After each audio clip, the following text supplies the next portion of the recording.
Assalamualaikum warahmatullahi wabarakatuh. Hello my dear student. How are you today? Everything runs well? Okay student, let's begin our meeting now by saying Basmalah together. May Allah bless us with health, happiness, and ability to do our activity. My student, when you eat something, you know what you eat well? Just like this woman do. Seperti yang wanita ini perhatikan. Coba Anda perhatikan di sini. What does she see? Apa yang dia lihat? Oke, perhatikan di sini. Menurut Anda, apa yang dia lihat? Apa yang dia perhatikan? Oke. She holds something. Dia sedang memegang sesuatu. Nah, lihat di sini. Ada sebuah kaleng makanan, kemudian sebuah box makanan juga. Nah, dia memperhatikan kaleng ini. What do you think about her activity? Apa menurutmu tentang aktivitas atau yang sedang dia lakukan ini apa gitu? Okay, my student. On this chapter, what will we learn? Apa sih yang akan kita pelajari dalam unit ini setelah tadi Anda memperhatikan sebuah gambar tentang wanita yang memperhatikan sebuah produk barang yang sedang dia pegang? Yang pertama, we will study about the parts of a label. Jadi kita akan belajar bagian-bagian dari label. Saya ulang, we will learn the part of a label. Kita akan belajar bagian-bagian dari label. Kemudian yang kedua, we will understand the meaning of part of a label. Kita akan coba nanti untuk memahami bagian-bagian dari label itu sendiri. Kemudian berikutnya, making a label. Diharapkan nanti di penghujung pembelajaran ini Anda bisa menentukan sebuah label dari sebuah produk. Oke, nah nanti di sini ada beberapa label yang akan kita pelajari anak-anak. Ada label makanan, ada label obat-obatan atau medicine, dan juga label minuman. Label makanan, minuman, dan juga obat-obatan. Atau mungkin juga label sebuah produk kecantikan. Oke, next. Nah, di sini ada beberapa informasi yang perlu Anda ketahui. The information to share. Yang pertama, a label is used to give information about a product. Ingat ya, a label is used to give information about a product. Jadi, label ini digunakan untuk memberi informasi terkait sebuah produk, sebuah barang gitu. Kemudian yang kedua, sebuah label itu biasanya ditaruh di mana atau Anda temukan di mana? It is put on the back of most product. Jadi, label itu biasanya ditaruh atau diletakkan, ditempel pada bagian back of the product, bagian belakang dari sebuah produk. And then the third, by reading it, dengan membaca label itu, people will know whether the product is good to consume or not. Jadi, orang nanti akan mengetahui produk itu, apakah produk itu, whether the product, apakah produk itu good to consume or not. Produk itu bagus untuk dikonsumsi atau tidak. Oke, itu 3 informasi yang perlu Anda ketahui. Terus berikutnya, apa saja sih yang harus kita ketahui dari label? Ya, what should we know from the label? Apa yang harus kita ketahui dari sebuah label itu? Jadi ini sangat penting sekali. Sebelum Anda itu mengkonsumsi atau menggunakan sebuah produk, you should know some important rule on the label. Jadi ada beberapa some important news or information on the label. Jadi di sini ada beberapa informasi penting yang harus Anda ketahui dari sebuah label. Oke, yang pertama adalah the name of the product. Ada nama produk. Pasti ya, kalau Anda memegang barang, pasti di situ nanti akan ada Anda temukan nama dari produk tersebut. Kemudian yang kedua, net weight or volume. Jadi berat dari produk tersebut. Volumenya berapa? Berapa on, berapa kilogram, atau mungkin berapa mili gitu. Di sini satuan berat dari produk tersebut. Kemudian date mark. Date mark di sini maksudnya adalah tanggal dibuatnya produk tersebut, ya, tanggal dibuatnya tanggal dari produk tersebut dibuat.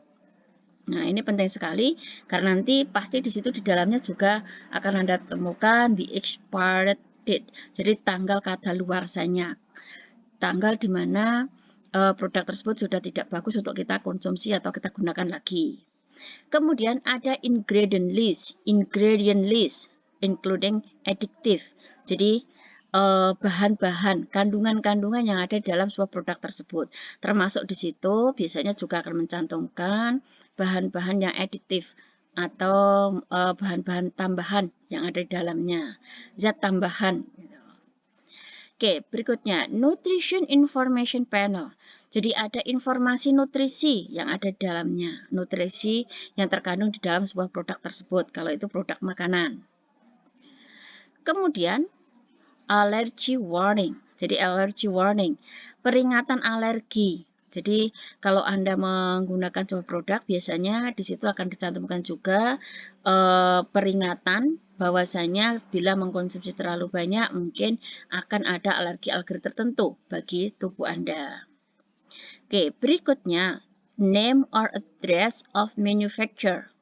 Jadi di situ biasanya juga akan tercantum pabrik, ya, pembuat dari produk tersebut. Nama pabrikannya juga disebutkan.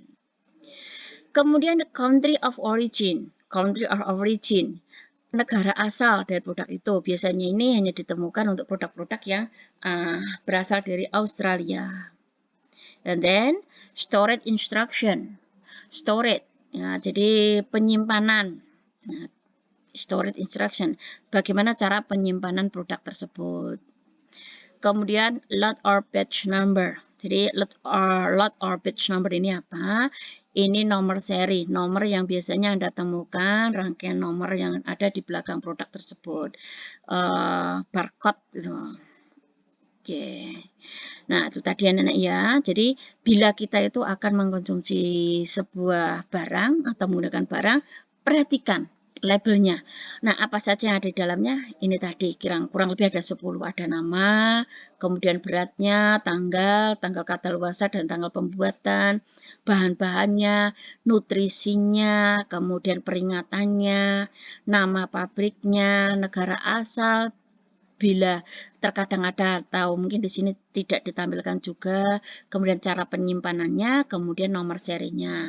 Dan yang terpenting di sana pasti akan Anda temukan bagaimana cara penggunaan dari produk tersebut. Oke, itu ya informasi penting terkait dengan label.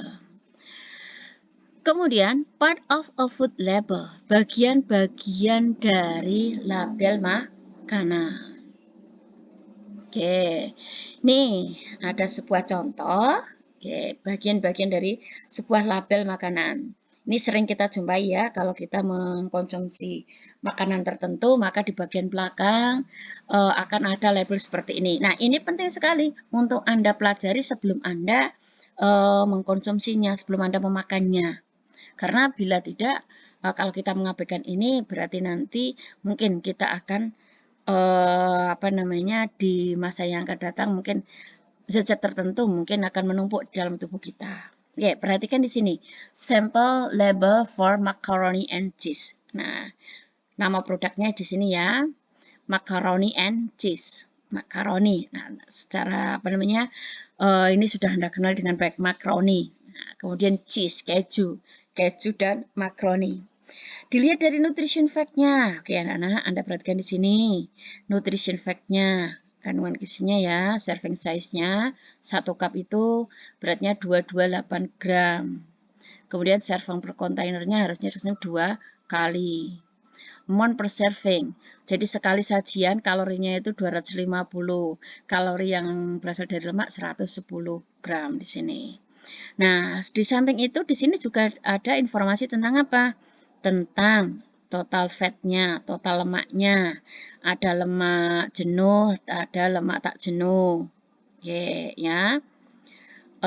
Kemudian ada juga di sini vitaminnya, ada kandungan vitamin. Dan di sini ada. Kemudian total karbohidratnya. Nah, kemudian Anda juga bisa menemukan ada zat besi di sini, ada kalsiumnya. Oh, kalau kita mendapatkan label yang seperti ini, ada kandungan-kandungan prosentasenya juga. Terus kemudian di sini ada ditampilkan juga percent daily value. Jadi minimal berapa jumlah makanan minimal harian yang harus kita konsumsi harian itu secara normal itu ada 2000 gitu ya, ada 2000 per kalori tiap harinya. Nah, jika kita mengkonsumsinya lebih, kemudian karbohidratnya sehari kita hanya butuh 2000 kalori. Tapi kalau umpamanya ternyata di sini kok kamu makan dari makanan ini karbohidratnya sudah 31 gram, nah nanti tinggal kamu tambah. Nanti karbohidrat sumber dari makanan 3 kali sehari kamu berapa gram. Nanti kalau lebih, berarti nanti akan menimbulkan kegemukan pada tubuh Anda semuanya. Oke, seperti itu anak ya. Jadi, fungsi label di sini sangat penting sekali. Gunanya untuk apa? Untuk kesehatan tubuh kita. Nah, di sini ada beberapa kosakata yang ingin saya sampaikan ke kalian semuanya. Perhatikan nanti untuk kosakata-kosakata yang saya sajikan di sini.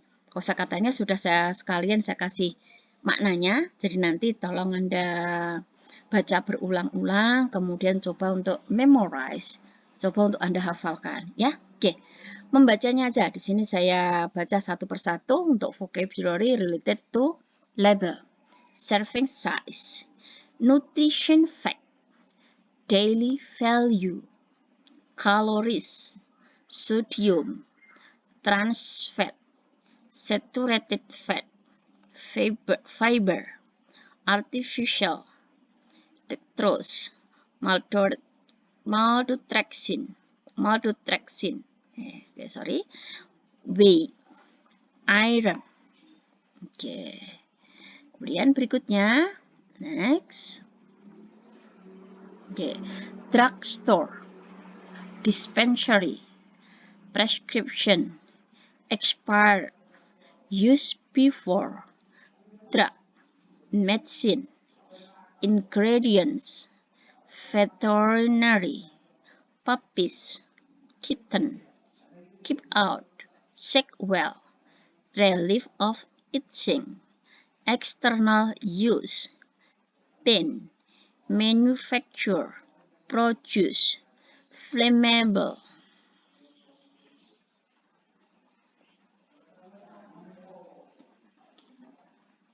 More, less, once, twice, regularly, daily, every day, infant, baby, teenagers, sick, rub, shock, spray, draw out, store, keep, cure, heal, increase, protect, release, lick, tissue, nosebleed, bee sting, wound, expired, invalid, demand of, the quantity, irritation, injury, relief, remove, natural, pure, original, artificial,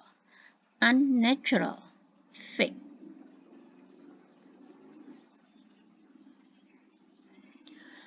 The most, the least 3 times, routinely, every hour.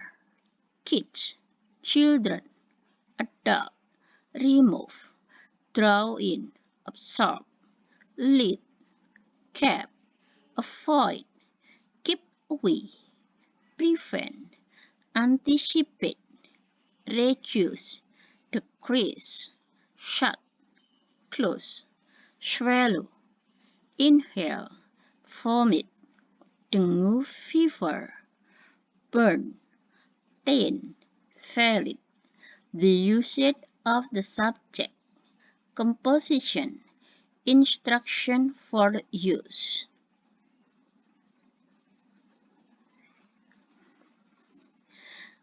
Okay, student, this is the vocabulary that should you memorize related to label. Itu tadi kosakata yang terkait dengan label yang perlu Anda hafalkan dan Anda perlu ketahui artinya. And then, my student, it is the main point of label. Itu tadi bahasan kita tentang label. You can learn more about the label by reading carefully whenever and wherever you find it.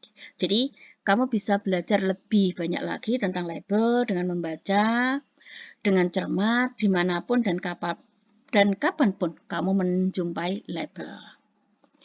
Nah, your duty now, tugas Anda sekarang adalah what should you do? Apa yang harus Anda lakukan? Yang pertama, saya sampaikan di sini. Yang pertama, 1. Memorize the vocabularies related to label. Jadi Anda hafalkan ya kosakata yang terkait dengan label tadi. Yang kedua, try to do the exercise on the English Bright activity 5 to 6. Jadi nanti Anda coba untuk mengerjakan tugas latihan yang ada dalam buku Bahasa Inggris Bright dari Erlangga, kegiatan 5 dan 6. Oke, tugas Anda nanti Anda kumpulkan pada aplikasi e-learning di sekolah kita.